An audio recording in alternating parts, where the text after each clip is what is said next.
Hey, it's Sean, and this is Next. It's my first episode.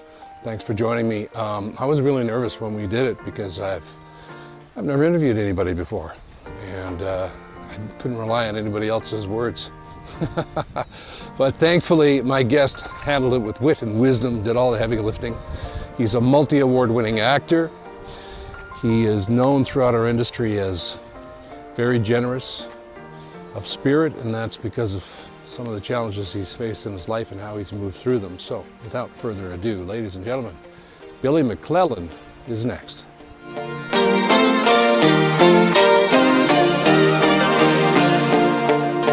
So for me,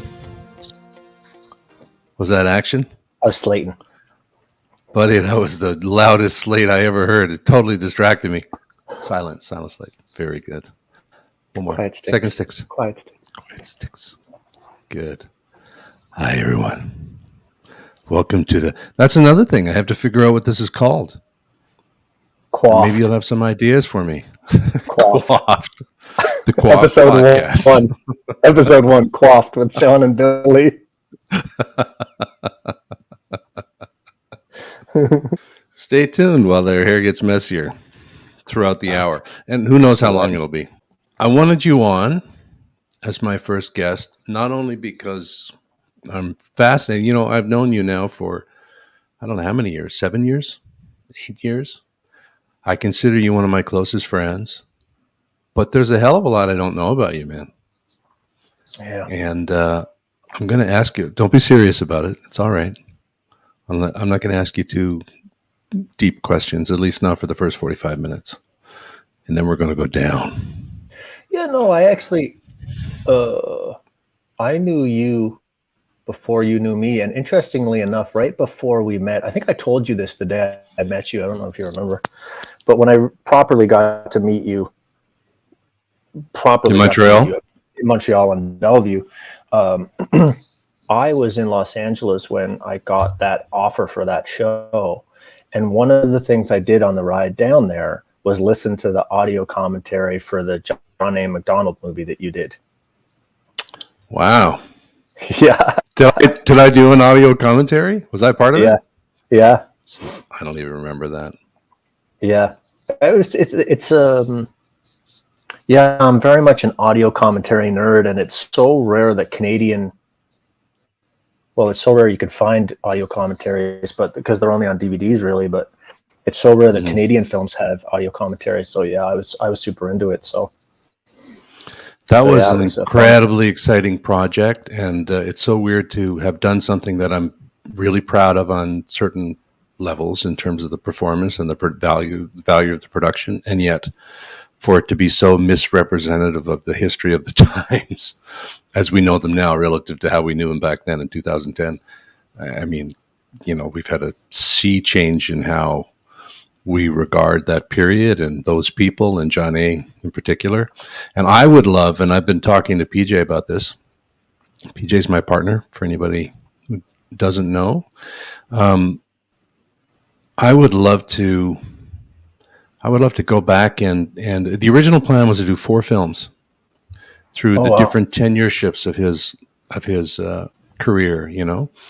And I would love to do the Riel story and his conflict with, you know, the Métis resistance, and then also his relationship with the Indigenous people in general, and tell that story for what it was. And one of the biggest regrets I have about that John A. MacDonald is that it was, I think our director at one point said it's young guns for the beginning of Confederation. That's how he described. Yeah. He would have had me too like that. Yeah, it was fun to do. It was exciting. It was a great challenge. Yeah. Anyway, we're here about you. Let's talk about Young Guns. Shh, give us a slate again. Okay, ready? Mm-hmm. All right. So before we met, you listened to the commentary for John A. MacDonald, and then we met. And in fact, the first time that I saw you I think I met you at the Actor Awards. Yeah. Shortly, yeah. The first time you won. Yeah. And I was sitting next to Peter Outerbridge, was so happy that you won. And I had heard a number of people who just loved you, talked about you all the time, and just said what an incredibly grounded and sweet person you were. And I just kept thinking to myself, there's no one that's as fucking sweet as this guy's made out to be. And I remember showing up to Bellevue and meeting you and automatically feeling at ease around you.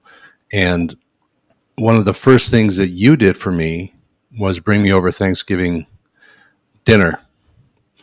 We were a couple months shooting at that point, but I was so struck by that.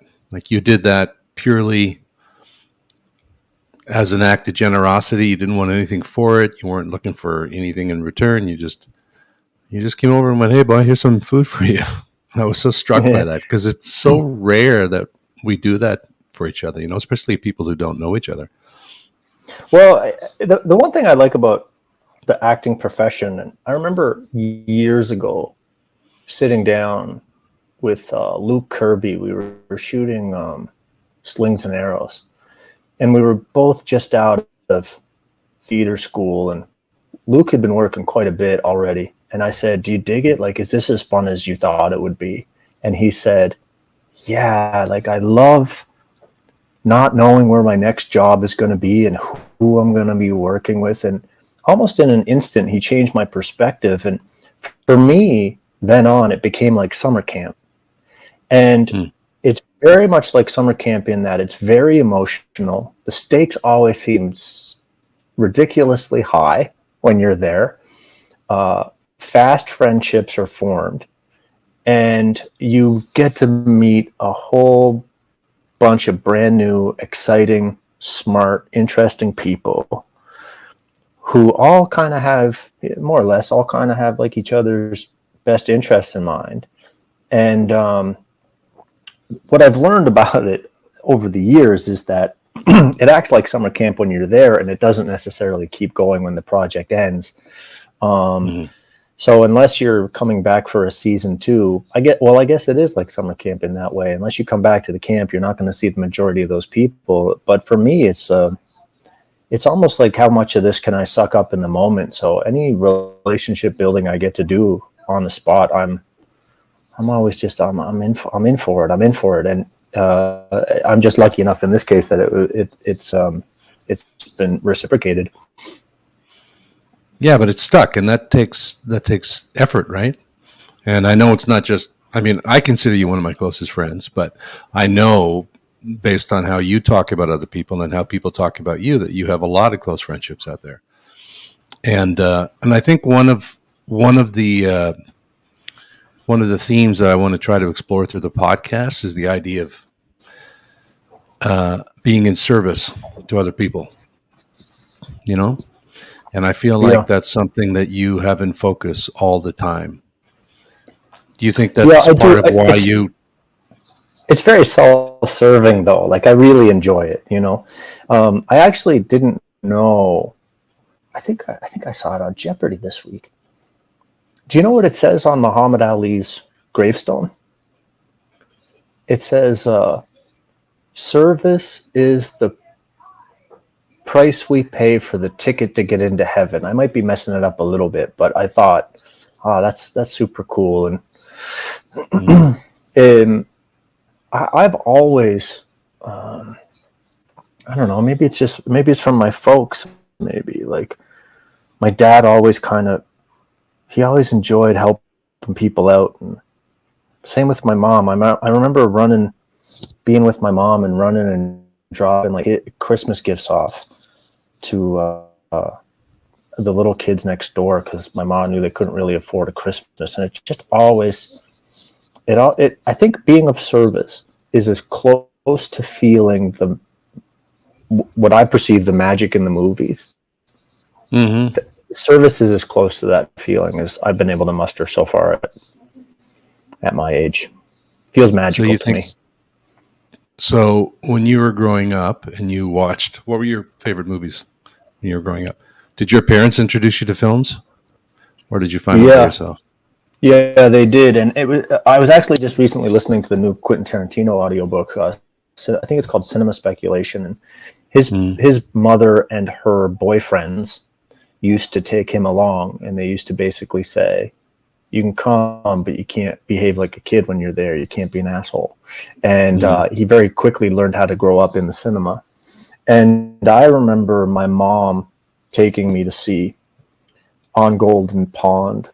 And I remember my mom taking me to see Rocky 3, and my dad taking me to see Uncommon Valor. So based on like Uncommon Valor is an old Gene Hackman return to Vietnam, pick up the POWs.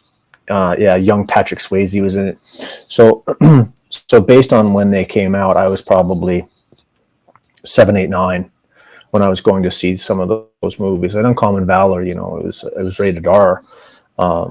So all those 3 movies are still very dear to me. And I was very much a VHS kid, and I was very much a VHS kid who had 2 VHS players and would press play in one and record in the other, so you could fit 3 movies on one VHS tape and trade them with your pals and watch them till they were almost unwatchable. And did you have a sense that you could actually go away and do this as a career, coming from where you did? I remember when you gave your speech at the Actor Awards this first year when you won.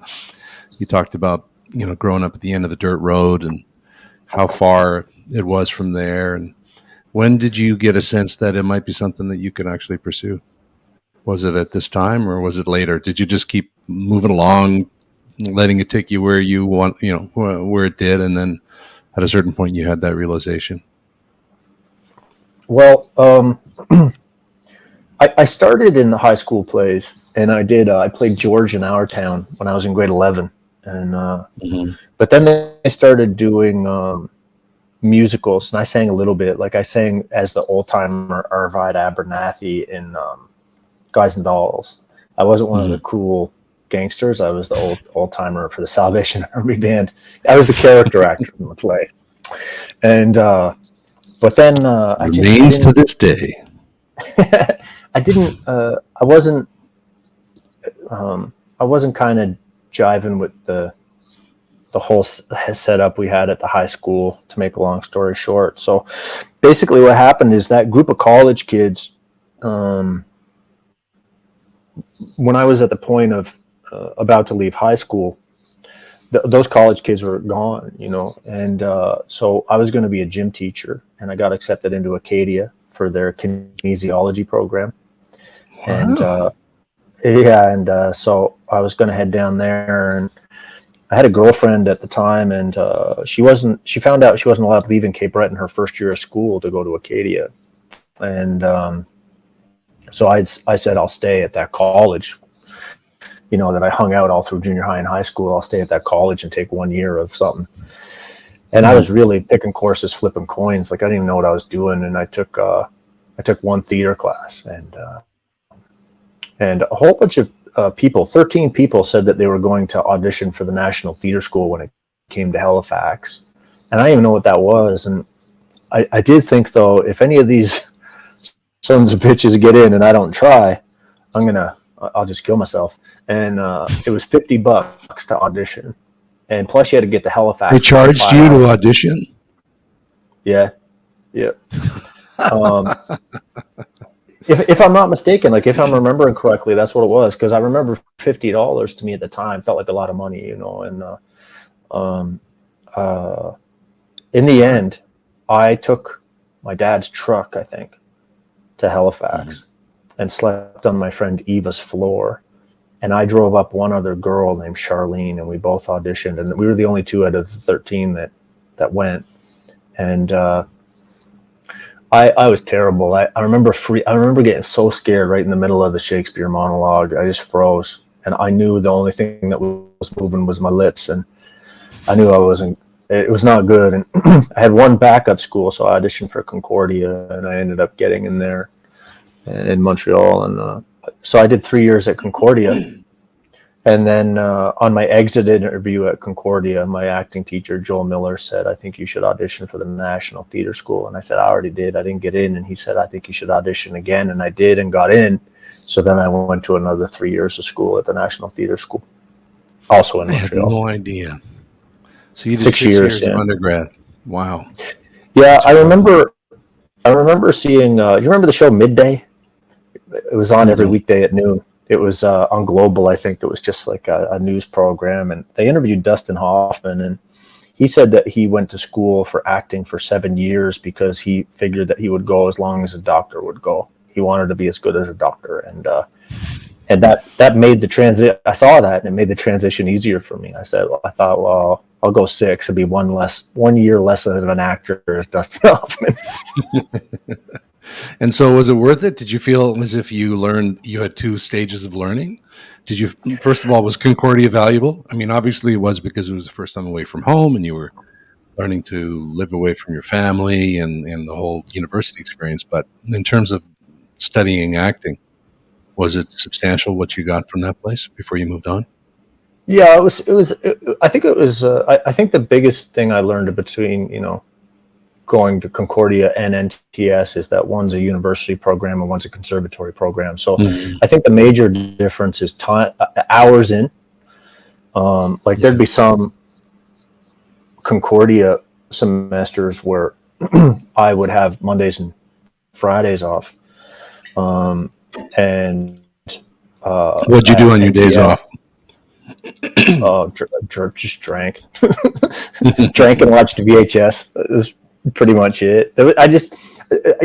When I was in theater school there, the only real people I knew were the people that were in my class, and we didn't really hang out.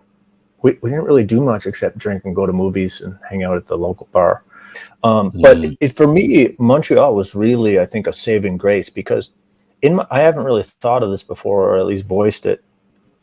My trajectory of going to be a gym teacher and then that being stalled by a 1 year of a Bachelor of Arts was pretty eye-opening, because I failed almost everything in that Bachelor of Arts. So I don't think I would have got into Acadia the next year. Wow. So I don't know what would have happened. I don't know what would have happened.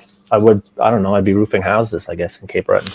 Yeah, I don't know, though. I kind of feel on some level that's the unconscious artist that's doing their work inside you to get you moving in a direction. I mean, I went to Carleton the same way. I studied law and music and French and political science, and all I did literally was smoke hash, go to the gym, cram to get my essays handed in, and show up for the exams. I didn't go to any classes. Somehow I managed to get a C average. And then I put all my eggs in one basket, which was York University, because that was the only, I'd gone to York for a fake UN summit as a kid, where they choose different people from different provinces to go and create a fake UN. And I forget what country I was representing. I think it was India, which I knew so little about. But I was so impressed with York, That's what I would have guessed was India. India? Yeah. Well, we talk about it often in our more intimate conversations. And I went and I auditioned for Carleton. When I was at Carleton, I went down to the National Arts Center where they were holding auditions for York. It's the only place I auditioned to get into. I did a monologue, and the guy said, "That was pretty good. What is that?" And I had no idea what it was. I made up a name of the play, and I made up the play. He said, "Who wrote that?" I said, "That was John Lefebvre," or whatever I said. I had no preparation, no forethought beyond learning some lines from the monologue. I didn't think about anything, but I kind of feel like somewhere unconsciously I was being pushed in the direction of going to that school. That seemed to be what my wisdom was pushing me towards, whether I realized it or not, because I was the same way. I would have been out of Carleton after a year. I had no interest being there. God knows I wasn't doing well in anything. I'd be on the roof with you, buddy. We'd be up there. Yeah, I think it's an interesting point that you make, in that, I think that there is something really interesting that happens, though, when an artist is pushed towards that destination, and they come from everywhere and kind of don't really know anything, you know, like you're making up your monologue. I actually at Concordia, we had to do an audition to get in to see what plays we got into, and I didn't even know where to look for monologue. So I just watched a VHS and wrote down the monologue about the golden pen from Lethal Weapon 2. And when they asked me who wrote the monologue, I said Jeffrey Boehm, because that's who wrote the screenplay.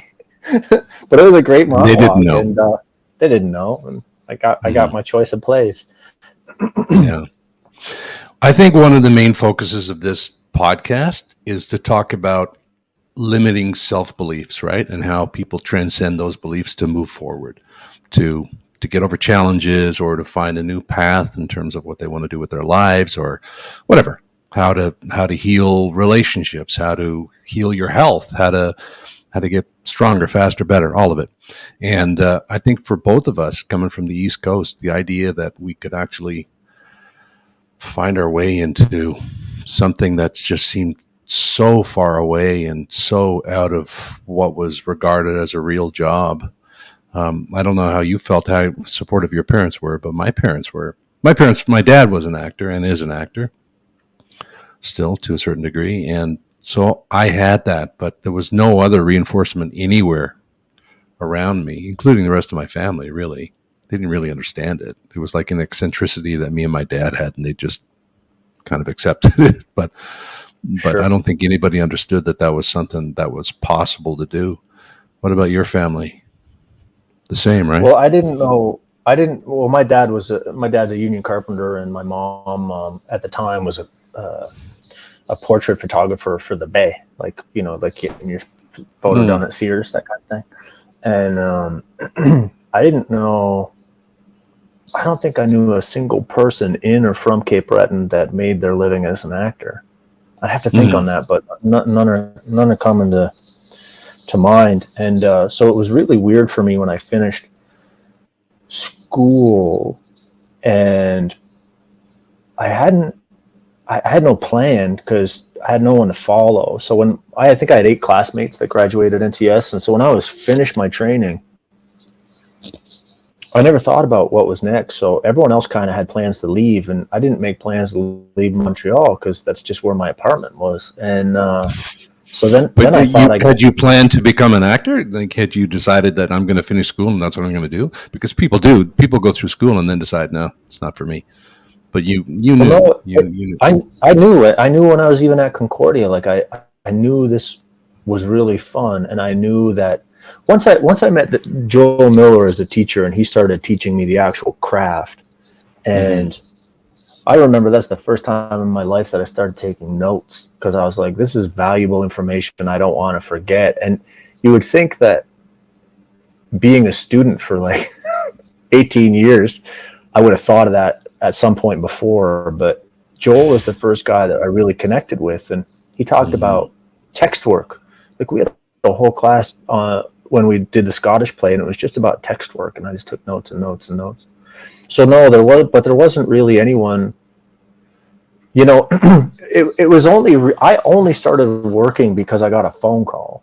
I think what had happened was, I think they were doing a production of Anne of Green Gables in Halifax, and I think they ran into a problem somewhere, and I don't really remember, and I don't think I ever asked, but I think they needed a Gilbert Blythe, and I think they needed one quick, and so they called me. It was a director. How old were you? Worked with 25, maybe. So you were at NTS at that point. Okay. No, I just left. I just graduated, and it was about 4 or 5 months after I graduated, and the director had done scene studies or something at NTS, and she said, I'm doing this play in Halifax, could you be Gilbert Blythe? And I said, sure.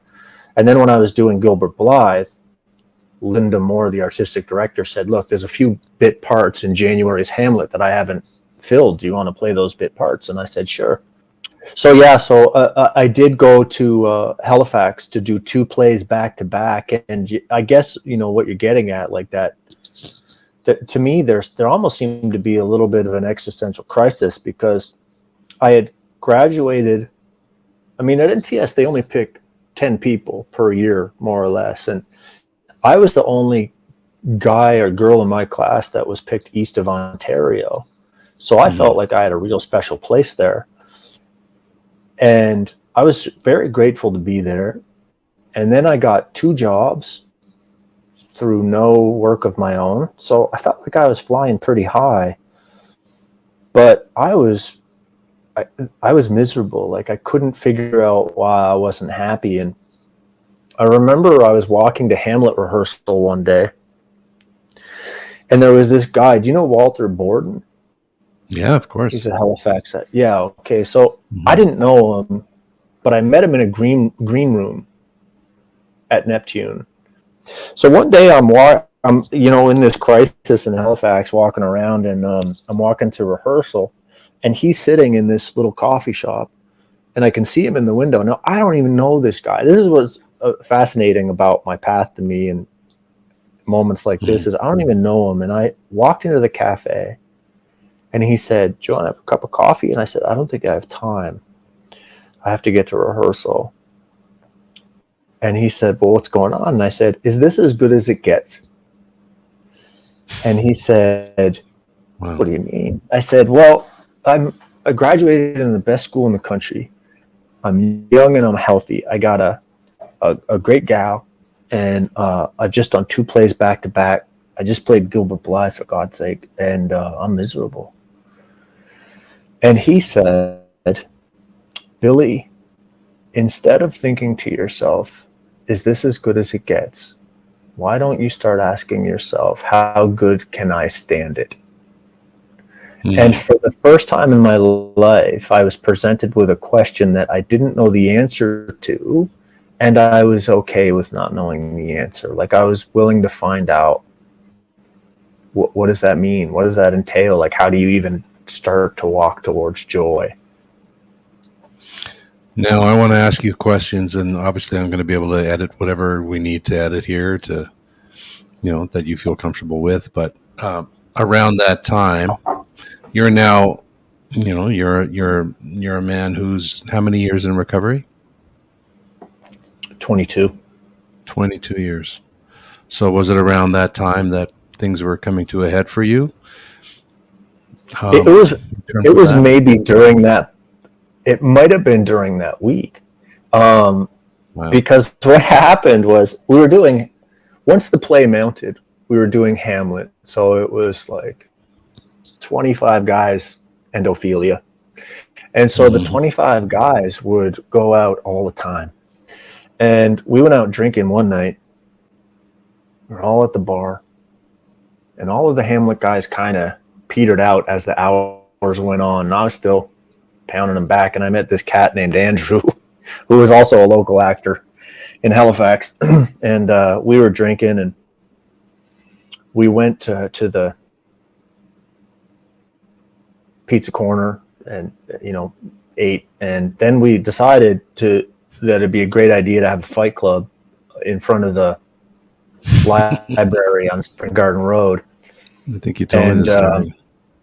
Yeah, and we were squaring off and punching each other, and we were both doing a play at the time. So we were like, don't hit each other in the face. So that was the one rule we had. But Andrew hit me so hard in the guts that I felt his fist go up into my chest cavity, and I was like, that's enough of Fight Club. And so the next day we had a matinee, and I remember standing in the wings, and I remember just feeling drunk still from the night before.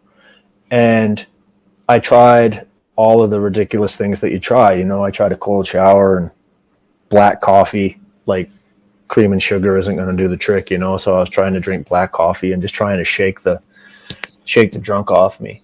And I couldn't. So I remember thinking, I'm at work in the wings about to make my entrance, and I'm still drunk. And I thought, that's a problem. And then we only did a 3-week run. So then very quickly after that, I remember, my cousin JJ coming up from Cape Breton. He was a corrections officer. He was a tough cat. And he was probably the cousin that I'm closest to, because I have 133 first and second cousins on my dad's side. And he was like my best bud, you know. And so he came up from Cape Breton with a handful of his corrections officers pals, and I went up after the Hamlet was over, knocked on the hotel room door. There's all these big dudes in there, and I'm feeling small and cultural and insecure. And I remember he said we were sitting on the foot of the bed of the hotel, and there's music videos playing, and he's put his big honking arm around me, and we were just watching music videos. I hadn't seen him in a long time, and the only thing I really remember, we started drinking in the hotel room. The only thing I really remember is that when we got to the Liquor Dome in Halifax, I put my bank card in the debit machine to get some cash, and it swallowed it. And so he had to pay for all of the drinks for that night. And that's pretty well the last thing I remember. I remember waking up on a bar and JJ talking to the bartender, trying to convince him not to throw me out. Head passed out on the bar and waking up, and blacked out. Went back to the hotel with all the boys and just started wrestling, like, you know. And I guess I got cut at some point, because when I woke up at the apartment I was renting, or the room I was renting from this lady, I should say, like the sheets were, it was like the scene in is it Goodfellas or The Godfather with the horse's head? Godfather with the horse. There was blood everywhere, you know. And Jesus. apparently JJ just gave the taxi driver $20 and said, "Get this guy home," you know. And I don't remember anything. I don't remember anything from that whole night. And it just wasn't long after that where I you know, there was just so many successive events where there was really only two common denominators in stuff going south, and it was one common denominator was me, and the other one was drinking was involved. And so I remember there was just one point where it was just like I was tired, and I couldn't really get my shit together. I was sleeping on my uncle's couch in Toronto for maybe 6 months, and I couldn't. So that was after Hamlet. You left Halifax and went up to Toronto right after. Yeah, and I just couldn't. Nothing would work. I couldn't. An agent wouldn't see me, and I couldn't get an audition. And I tried general theater things, and it wasn't working. And so I was just painful and kind of lonely. And then I just flat out. That's it. I said I'm gonna quit drinking. And what happened was basically about 6 weeks later of not drinking and still going to the bars because I didn't know what else to do. Like I'd still go to pubs. You weren't working then. You didn't have a job. Well, I had a job, but it was like, you know, I was working at the Gap and just to try to make a little bit of cash. And I was still going to bars, but I just wasn't drinking. Like I was trying to. I remember I would still go see my buddy Raul play the blues at Blues on Bel Air every Sunday night, and I would drink milk because I thought it like was, I don't know, eccentric. And are you talking about Raul Benesia? Yeah. Because he played Laertes in Hamlet. No, he was gone from the school before I got there. Yeah, so he was Laertes in that Hamlet, and he was really the only touchstone I had in Toronto other than my uncle that I was living with. And so I would go see Raul play every Sunday night and drink milk, do crossword puzzles. And one Sunday night I got home and the whole whack of messages on my answering machine saying, give me a call, give me a call, give me a call. And called my dad and I said, what's going on? And he said, well, your cousin JJ fell on a motorcycle and died today. And I was busted up. I was busted up hard. And I remember it was right at the tail end of 6 weeks of, you know, trying not to drink. And I went to the fridge and my Uncle Rick had one single Alexander Keats can in the fridge. And he lived on the 19th floor and he had this little balcony. So I walked out on the balcony and I remember just cracking it and just damning God, you know, and just, I felt so broken. And the next morning I was at the airport probably drunk before I got on the plane, just waiting for the airport bar to open up, and I remember like being there for the funeral and the wake and drinking intermittently, and just just feeling like that I lost grip of it all. Did you feel as if the path to recovery then was filled with these kind of hiccups, false starts, stop and start? Well, no, at that point, I thought I could still get a grasp on it. And basically, very quickly after that funeral, I got a job out in the prairies at a theater.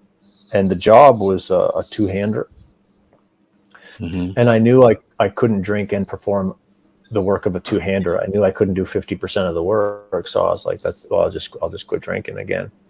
And, and on the last, when we closed that show, and I thought I'll just have a drink or two at the cast party. I just blew the lid off it. Like I ran from 0 to 60 again.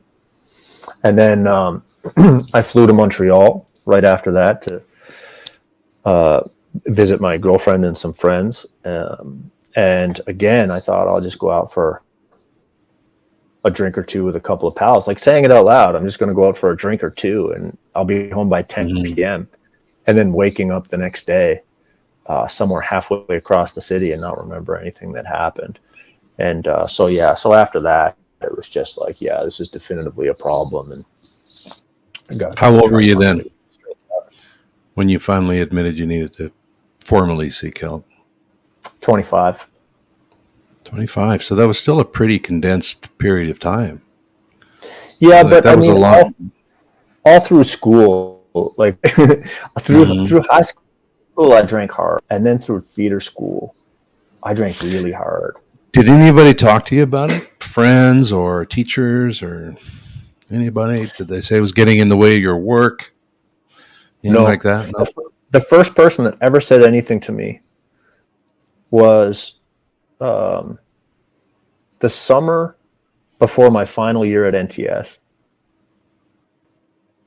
I was in Cape Breton for the whole summer, and my cousin JJ asked me if I wanted to go out because Thursday night was $1 a shot night at some bar in Cape Breton, and him and a couple of mutual friends of ours were going out, so I tagged along with them. And what they did was, the place is crowded on $1 a shot night; it's packed. And what they did, because you were only allowed ordering 4 drinks at a time, was that they would get to the bartender and they would say, "I'd like 2 double rum and cokes, please." Yeah. They would buy them for $4, and then they would go to the back of the line and stand in line again and drink them as they got to the front and say, "Can I have 2 double rum and cokes again?" I can only remember doing that, I think, twice. I don't know how many times I did it, but the next thing I remember was I remember looking in the mirror at the bar, and my whole face was covered in blood, and there was just me in the bathroom and this bouncer that I knew from high school, Jamie, and he said that I had gotten jumped by some guy from Glace Bay or something, and I had a bad stitch here, and I found my way back to my grandmother's and fell asleep, and again woke up, everything's covered in blood, and the Godfather follows you around everywhere. That's right. Yeah, it's funny how that happens. My grandmother was in Halifax, so I had to call my ma and say, "Ma, I got in a fight last night, and I got to go get some stitches." I think it was like there was a mouth there. It was gross. Yeah, and my eye was swollen up, and so I go to the hospital, and the nurse says, "You were at $1 a shot night last night, weren't you?" And I said, "Yeah." Oh, jeez. And the doc sees me. Did you fight in high school? Sorry to interrupt your story. No, I didn't really like it. I love fighting, and I love breaking up fights when they were over. Like I always go for the fights, but when there was a winner, like I would just jump in and grab somebody. And some dudes really hate that. But I didn't have a fear of it, but I also don't like hurting people. Like I learned that playing hockey hockey pretty quick. Like I hurt one guy once pretty good, and I felt terrible, and I just never wanted to do it again. Myself, on the other hand, I had some tolerance for. Yeah, so I said so the doctor says to me, I can't close that up because it's been too many hours. And I said, well, doc, I'm an actor. You got to close it up. And he said, all right, I'll close it, but I got to open it. So he laid me on the table and put this thing over my eye with a hole in it and just took his fist and started grinding on it. And so he closed it up. And this is a long-winded way of telling you the story of when I had to get my stitches out, whatever, a week or two later, my family doctor was away. So there was this new young doctor in there, and she said, how'd you get the stitches? And I said, I got in a bar fight. She said, what happened? I said, I don't remember. And she said, you know that's not normal, right? And I said, no, I mean, I was out with my cousin and my buddies, and I'm home from school. And she said, but you know, you're not a teenager anymore. And I said, yeah, I guess. And she said, really, you should be having about 1 drink an hour. And I thought, you're a lunatic. Like, that doesn't make any sense. A sip? Yeah. I thought she was a nerd or a prude or something. Like, it made no sense based on my history, and my goals. Like, my goal was fun for me was drinking to a blackout. And I thought that's kind of what everybody was doing. And it was kind of news for me when I found out that wasn't true. Wow. So when you became sober and you had some time, did you have any kind of recollections about maybe stuff that had happened to you that you'd done to other people through all these incidents and various nights when you blacked out? Like, was that a big part of your recovery? Yeah. So that's for me, that's part of the process, because it's really difficult to kind of move forward when you're living in the past. So there was some wreckage that I had to clean up and tidy up and figure out what my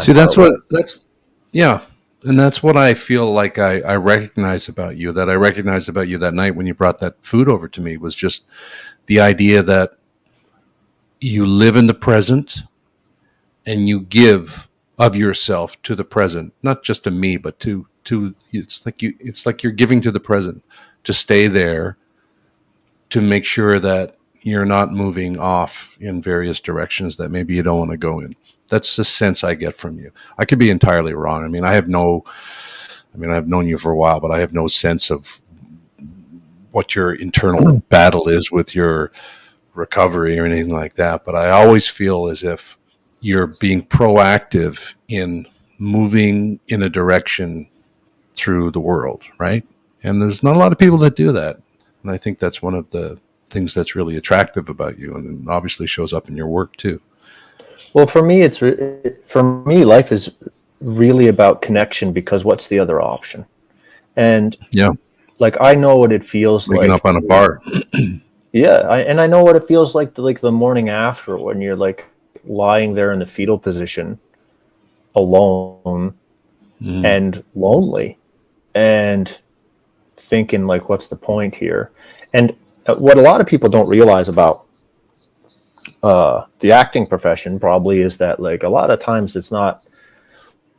we work in cities that are not our own, and we're in a hotel or an apartment by ourselves for like 3 months, and that can be a super lonely experience. And it's such a contradictory feeling to like feeling like, man, I get to be here in this new city and discover new things and work in the best job at the planet, and I'm lonely. That's a terrible combo, So for me, it's just reaching out and making connection, because I've experienced the other side of it, and I'm not interested in it. I'm not interested in living that way. So did you see any big difference in your acting, or even how you thought about acting, between when you were drinking and when you stopped? Yeah. But it's so funny. Do you know who Carol Rosenfeld is? Carol Rosenfeld. No, I know the name, She's an but I can't place her name. acting teacher out of New York. She hit her, if I'm not mistaken, she hit her 82nd birthday this week. Mm-hmm. Wow. And so did it change me as an actor? Yeah, because what happened is that I also started, when I stopped drinking, and did some work, I also started remembering some things that people told me, even just about my acting, that kind of just started making a little bit of sense about being closed off and guarded and protected. And so Carol Rosenfeld, there's a couple little stories about her and how it just completely changed my life. We were doing this play called Private Wars, and I was playing a character called Natwick who had a colostomy bag attached to his leg. And on the very first day, she said, we're going to be rehearsing tomorrow, and I want you to go to a medical supply store for the first day of rehearsal. And I said, yeah. And didn't bring the colostomy, didn't go to the medical supply store before first. I thought we'd do text work or table work or something first. And she said, did you get it? And I said, no. And she said, you're not rehearsing today. Wow. And she moved on. And so I got the bag, and I was like so resentful when I showed up for rehearsal. I'm sitting there with this stupid shopping bag, and she says, all right, go fill it up with water. And I filled it up with water, and it was super heavy. And she said, all right, attach it to your leg. And I went from being able to walk around the room to terrified that this bag of water was going to like spill all over the place. And I got it. Okay, I got you. The other thing that happened in the class was we were doing a scene, and I was doing the scene with my scene partner. It was just a him and her New York City kitchen apartment scene, like every theater class has. And I'm doing the scene with my scene partner, and Carol said something like, "Saw about that character for your father." And she gave me some line to feed to my scene partner, and it just stopped me right in my tracks for some reason. And I went like this to cover my mouth. And she said, "You put your hand down." And I put my hand down, and then I went, I was just going to start bawling. I closed my mouth. And I can't remember at that, like I said, I was probably like 25 or 26 at the time. And I can't remember the last time I was crying ever. And I bit my lips, and she said, "You relax your mouth. How dare you?" she said. And I relaxed my mouth, and then just started crying through the text, just started crying. And I was, she stopped the scene, and she said something, loving. And I was kind of mortified and embarrassed. And, a 25-year-old Cape Breton dude who just cried in front of his whole class. And when I looked at my class, a couple of the fellas were crying. And I was very confused. And I didn't know what I was protecting. Like, we were doing a scene, so I'm not quite sure what I was protecting. And so little things like that at the time you can't really figure out in a class, they sit with you, And so when then you start to do work on yourself, you start to be able to figure out what parts of you as an actor are helpful and which ones are like being defensive and stuff like that, like are harmful for your profession. And you get to work on those things. Just last Wednesday, 5 days ago or whatever, I was at the ACTRA Awards, and this girl I did Bomb Girls with, Anastasia, she stopped me and she said, I was with a friend. So she's talking to my friend, and she goes, "Oh my God, every time I talk about method acting, I always bring up Billy MacLellan, because when we were doing Bomb Girls," and she misremembered it a little bit. What she said was she had them make him an ice bath, because I had to do a scene where she was holding me in her arms as I died in the hospital from sepsis. So I asked my buddy Kurt, who's a doctor, I said, "Kurt, I gotta die from sepsis this week. What does that look like?" He was like, "It's very, very, very painful, very painful." So in the spirit of the colostomy bag, I didn't get them to make me an ice bath. What I did was I got them to make me a pair of underwear, the props department or wardrobe or somebody. I got them to make me a pair of underwear that was made of that plastic rug runner that you put on a rug so you don't slip, and it's got those little divots on the underneath. So they made me underwear that went right up my full torso with those divots. So anytime I moved in the bed, it wouldn't pierce my skin or anything, but I was very aware when I was moving in that bed. And yeah, that was all because of Carol Rosenfeld. And like, sure, what that's else? not method acting. That's where's the sensory recall in that, man? Jeez, you might as well just had someone beating you with a hammer off camera.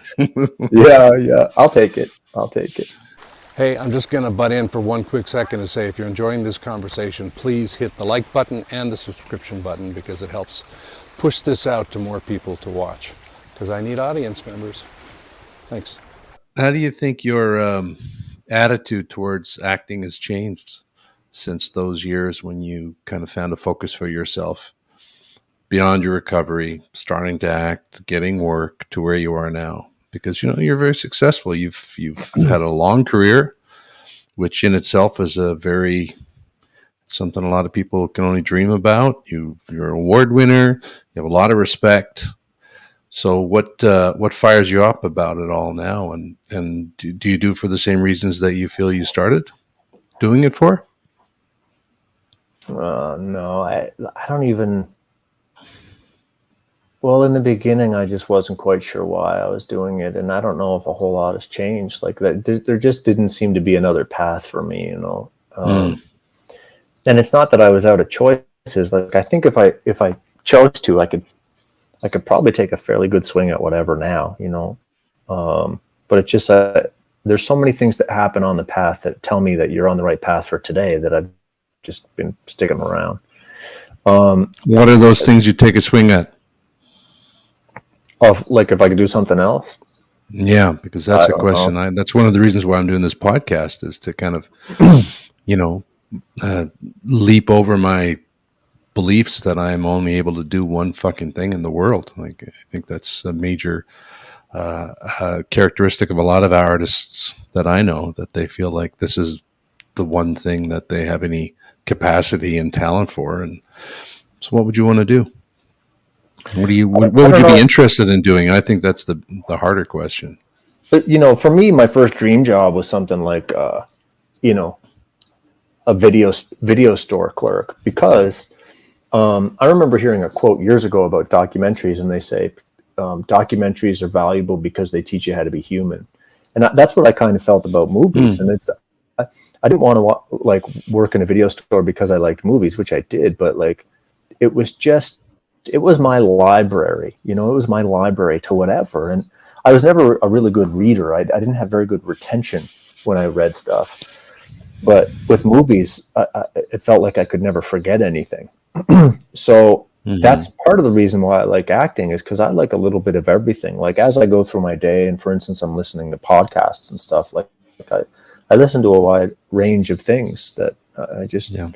So I think the major thing about trying to decide a different profession would be to just be specific on something. I find kind of not interesting, like doing one task for a super long time. Yeah. Like, I love that jobs are, you go to Montreal for 5 days, you fly into Newfoundland for the week. Like, that's super exciting for me, you know? Yeah.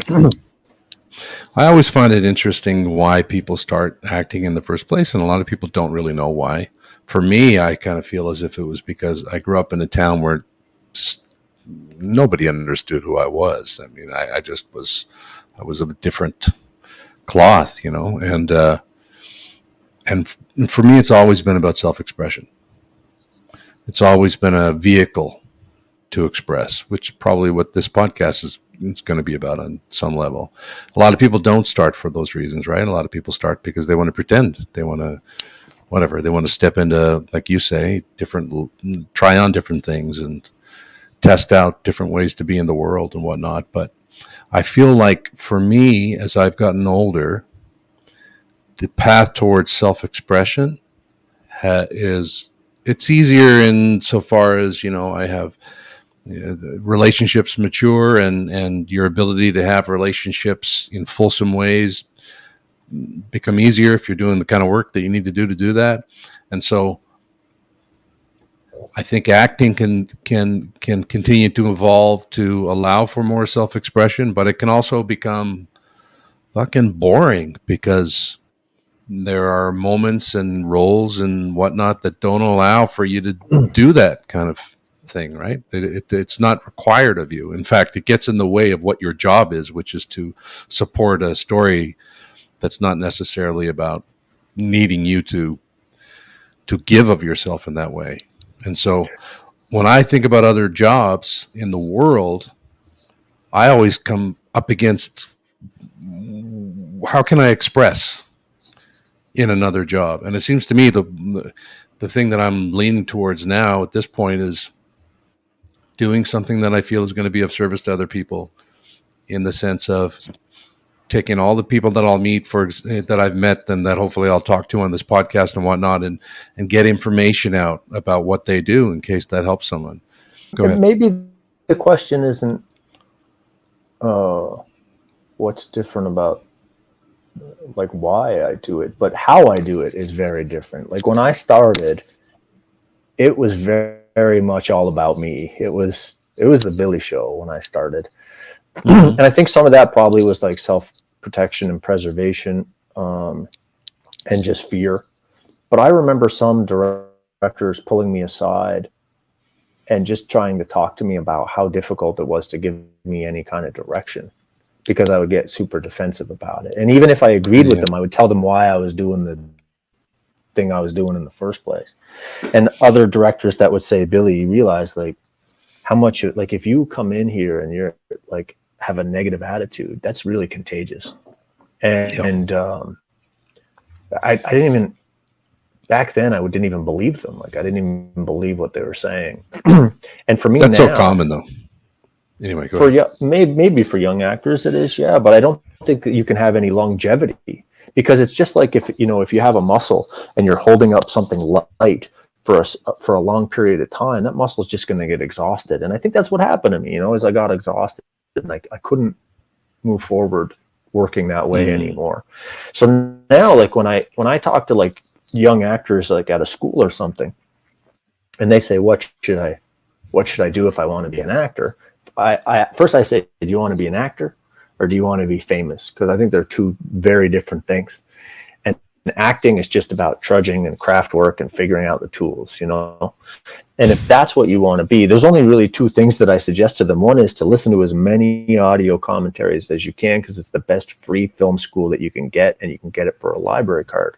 And the other thing is just to work on yourself as a person, and everything else will fall into place. So for me now, when I go on set, really it's about suit up and show up, do my job, do my work. Don't do anybody else's job for them. It's not my job to costume myself, for instance. So when I go into a costume fitting, I let them do their job. Now, if there's something that happens in the costume fitting, like if they give me a suit jacket or something that hangs down over my hands and I don't have the ability to use one of the few things that I can express myself with, then I'll say, I don't think that part will work for me as an actor. The other thing I try to do on set is I try to make somebody else's day, because I can still very often be a selfish dude when I'm on set, just based out of fear. So if but I you have to be selfish to a certain degree too, though. Like you have to, and I do take your space. I do, in that fear often propels me to over prepare. So I'm usually good to go when I show up on the day, but then it's really just about staying out of my own way. And one of the ways that I can stay out of my own way is to just try to make somebody else's day.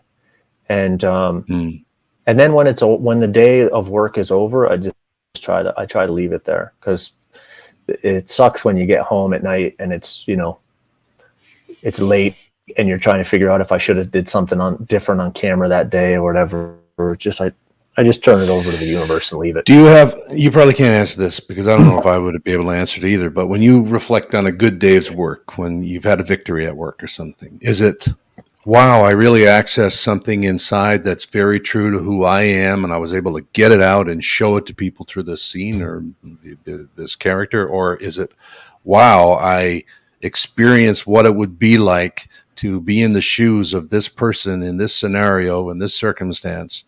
And I really felt, I understood that in that moment. Like, is there either of those that resonate more for you when you're done the work?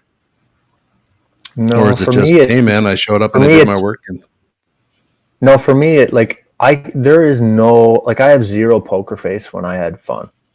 So if I can say that I had fun today, and fun could mean like, I flew in for 1 day of work on Digstown last summer, and I had to cry almost all day.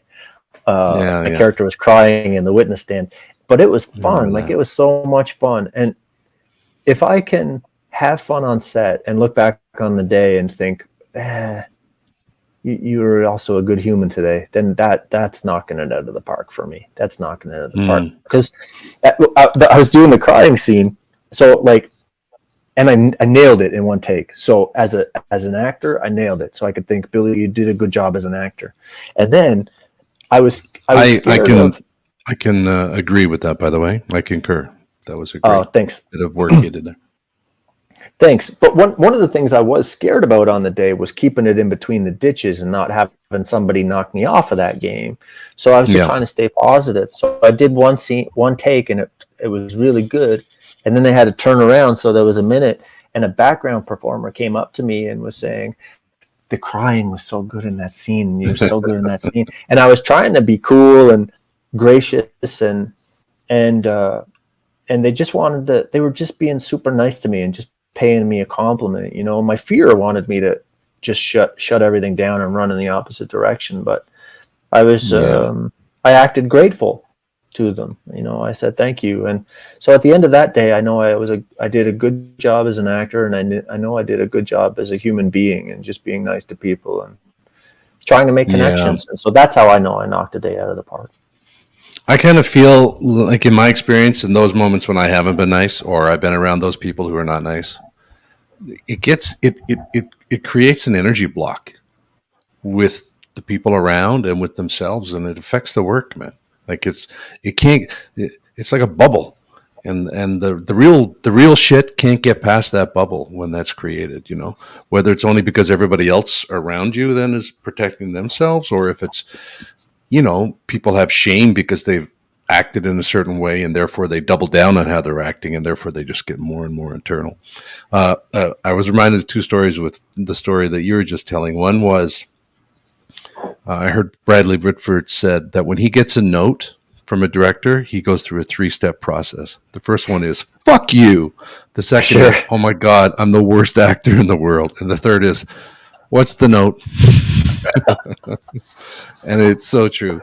I think we could be doing this for 80 years. And I think being defensive, and because it's all based on, our level of confidence is so tenuous, man, from minute to minute when we're in those situations, depending on how connected we are to whatever. Well, a lot of people also don't realize that when you show up at work, like if I show up at my first day of work and Sean Doyle's directing it, I know Sean Doyle, and I know his craft, and I know him personally. So if he gives me a note, there's no beating around the bush there. There's no pretension. It's just, that's the note. But when you show up at work, 80-85% of the time, you've never met the person giving you notes before. So it's, when you're receiving notes as an actor, it's super personal, because, at the end of the day, when your friends and family and the rest of the world are watching, it's your face. So if someone tells you to do something that you don't agree with, it's hard to find the balance there, So your only hope is that whoever's giving you the note really knows what they're doing. Yeah, my whole thing is, the less words, the better. I worked with an actress once, very famous actress, who said, what did she say? No adverbs and no adjectives. And then Jeff Daniels, I heard Jeff Daniels say once, 5 words or less, or 10 words or less. That's what he wants. Joel Miller, this teacher craftsman that I was telling you about, he only passed away about 4 months ago, but he used to say, a director should only give an actor one of 6 words, I think he said. Bigger, smaller, faster, slower. Maybe it was louder or quieter. I can't remember. But he also went through, he was also very much on, I'm going to teach you today how to director proof yourself. So he Which would can say, be dangerous in its own way, though. well, yeah, but like he was using it based on his verbiage. So one of the things we would do is like, we would play with the stakes. Do you want to up the stakes or do you want to lower the stakes depending on your obstacle? Yeah. And so if a director says, give it to me angrier, they probably mean they want the stakes raised a bit, Yeah. And getting back to what you said about, people wanting to act or be famous, I went into a store the other day and someone said, hey, they recognized me from a show. And they said, so how do you get into that anyway? And so, I had that conversation. Sometimes we do with young people. And so they say, well, do you act now? No, not really. Well, maybe you try to do it in school and then maybe you think about studying somewhere. And then this guy went on about his friend who has a TikTok with, I don't know, 2.5 million followers or something. And this is not in Toronto. This is in Peterborough, a guy in Peterborough. And I said, what does he do? He goes, oh, he kind of flicks his hair. That's what he did. I mean, there's a whole generation out there who believe that being famous is a legitimate way to move through the world, like as a profession. It's really quite strange. But I think there's term limits on that attitude and the reality of that for a lot of those people. Makes me sad, though. I come from a family. A lot of my family is union carpenters and craftsmen, and that's just how I like to look at the job. It's how I. Yeah. And I still maintain today a fascinating. I went to a lunch yesterday, and when I was leaving the lunch, the host said, "Hey, would you know anybody that would be interested in 3 boxes of DVDs?" And I was like, "Yeah, me." So like I was fishing through these boxes yesterday, going, I wonder what has audio commentaries on it. So I'm just as excited about them now as I was when I was like 15 years old. That's awesome. Yeah, I'm not that anymore. I'm not. When I work, I can't get caught up in the stories anymore. I'm not interested in the story as much as I used to. I'm much more interested in whatever the dynamic is between me and the characters that I'm interacting with, or whatever that particular moment is. That's what I'm interested in. I find it very hard to fall in love with the stories, and that feels like an evolution. Maybe I'll get back there, and maybe. I mean, I used to love it when I was younger, and it was like pretend, right? It was on some level, you could really kind of just jump in with both feet, and you're a soldier on the beach on D-Day or something. It's really exciting. You don't have to worry about servicing anything other than your own kind of fantasies. That's changed for me. Yeah, but I think that could be story specific for you. I think you could get a story tomorrow sent to you from your agent, and you would be like, you got to get me on this project. Like, you got to get me on this project. But it's just, when we know how the sausage is made. So like, we watched Jurassic Park on the big screen today, and I had seen it in years and years and years, but the storytelling beats in it. Oh God, yeah. Really something. Like, they're really something. Yeah. The levels and the layers, even within a scene, and it's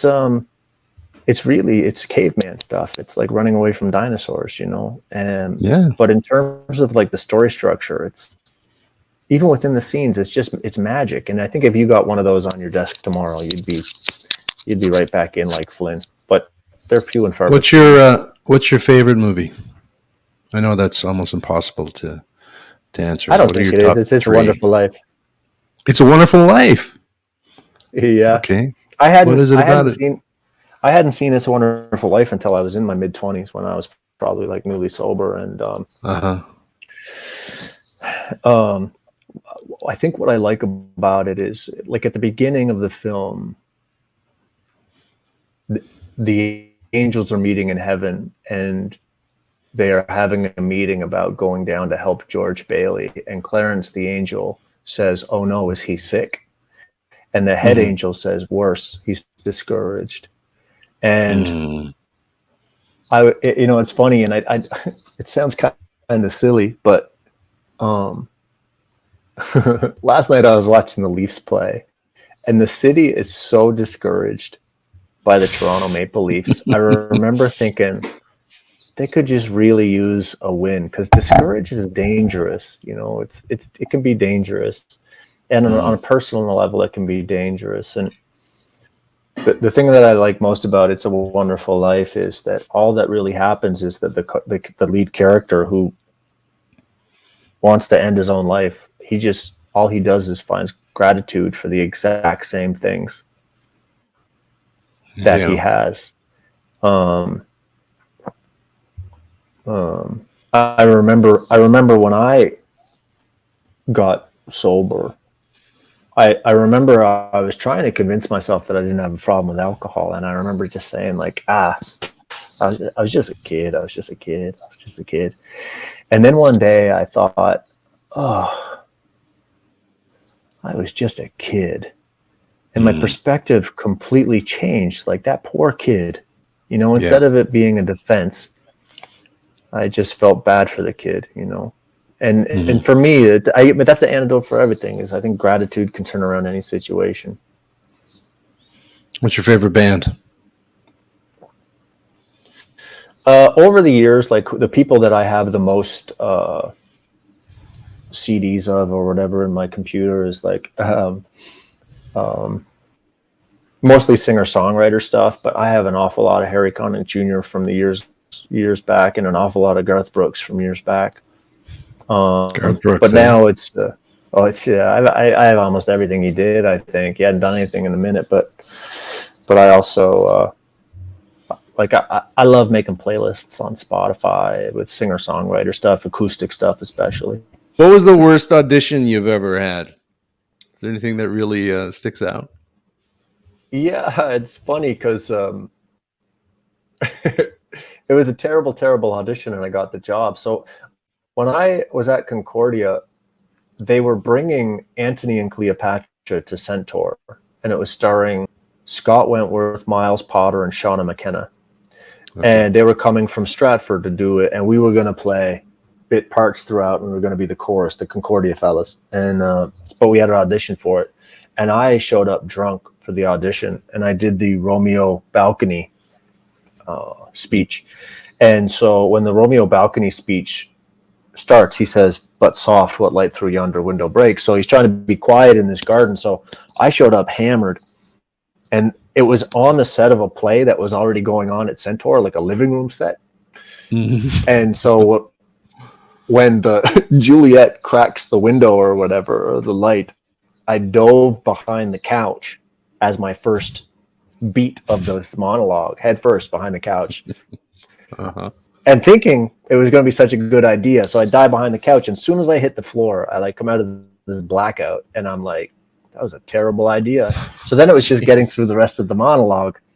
And so I shut it off. I was like, that's it. I didn't get that. And so Morris Podbury, was that his name? Morris Podbury, the artistic director of Centaur, comes to the school, and we get called in with him and his assistant.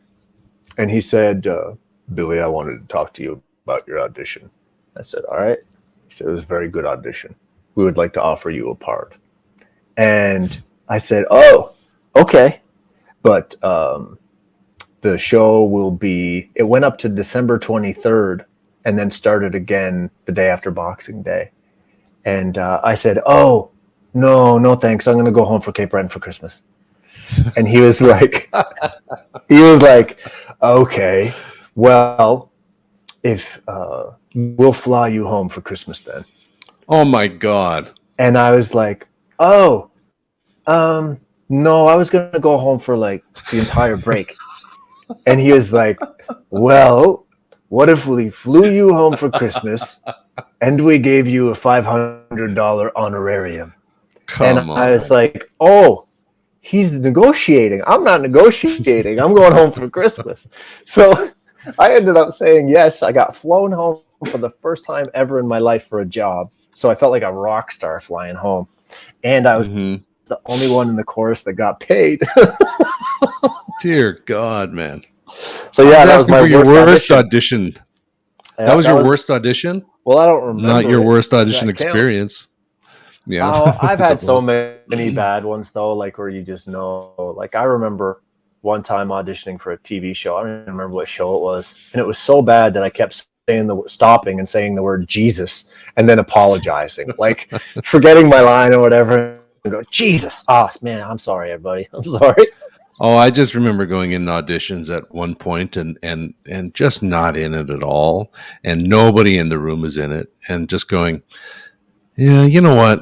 I'm just going to go home. It's okay. Thanks a lot. Well, a mutual friend of ours, Sharon Taylor, she worked on the Jan Arden show, and I auditioned for Mm-hmm. that. I got a call back for that. I was pretty excited about it, and I took my motorcycle to the audition, and I didn't look at the weather report. And when I showed up, I was drenched. I was soaking wet. I had jeans on, and they weighed like 40 pounds.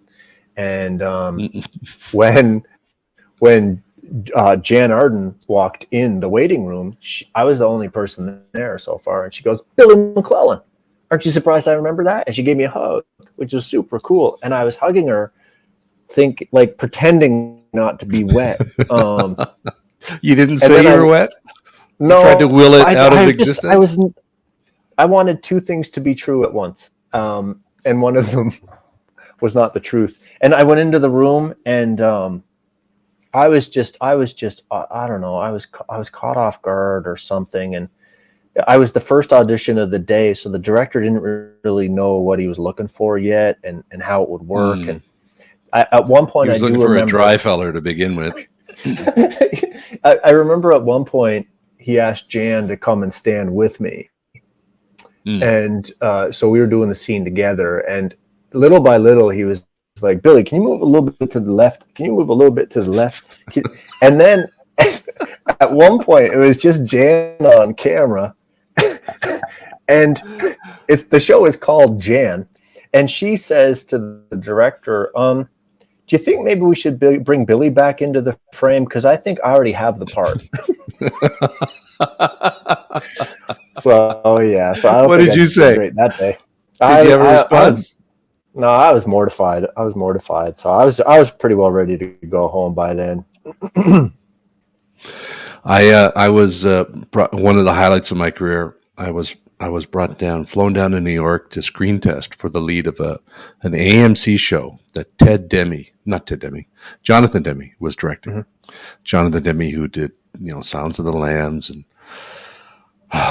Philadelphia. Did he do Philadelphia? He did, yeah. I mean, he's done so many things, and I was so nervous and over prepared, and it was about a guy. Part of what it was about is a guy who all of a sudden had this a crash, and he came back with these kind of extra sensorial experience. So everything he could feel and taste, and there was a moment in the scene with a woman where she gave him some fruit, and he was tasting it and having like this profound moment and a connection with her. So of course I brought in food to eat because I just didn't know how to mime that moment. Like I thought if I go in there going, yeah, that I would look like an idiot. So whatever, I was stumbling through this. He was lovely, like, amazing, beautiful man, but clearly I was not going to get the role. But they'd taken me all this way, so they're going to allow me to do all the scenes and everything. And at one point, first of all, the writer, who was obviously in my corner, went to say something to him, like maybe something like, get him to try this or something. And John was like, no, it's okay. It was so clear that I was not going to get the role. But then I brought out the food for this scene, and he went, "Oh, you've brought props." Yeah.